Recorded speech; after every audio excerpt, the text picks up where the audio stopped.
अदालतों में मौजूद दो ग्रोह में एक बड़ा ग्रोह जो है, जिसके बारे में हुकूमत भी कहती है कि जनाब वो उनके फ़ैसले मावरे आइन हैं और उन्हीं के पास इलेक्शन का फ़ैसला भी जाना है, ट्रिब्यूनल का भी जाना है, तो आप समझती हैं सर उसके सिलसिले में हुकूमत कुछ सद्देबाब कर रही है ताकि ये हुकूमत को कोई मावरे आइन के फ़ैसलों के तहत ना निकाल दिया जाए? देखें, हुकूमत के पास तो कोई इख्तियार नहीं है कि वो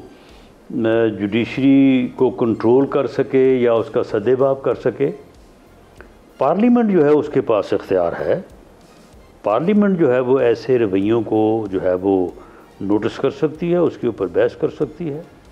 पार्लियामेंट जो है वो अगर खुदा ना खास्ता हमारी जुडिशरी जो है वो ग्रुपों में जो है वो बटी हुई है और ग्रुप जो है वो अपनी अपनी साइड के फैसले करते हैं, तो पार्लियामेंट इसके ऊपर बहस भी कर सकती है, इसके ऊपर रेजोल्यूशन भी कर सकती है और इसके ऊपर जो है वो कोई एक्शन भी अगर पार्लियामेंट लेना चाहे तो पार्लियामेंट से तो बढ़ के कोई अदारा नहीं है।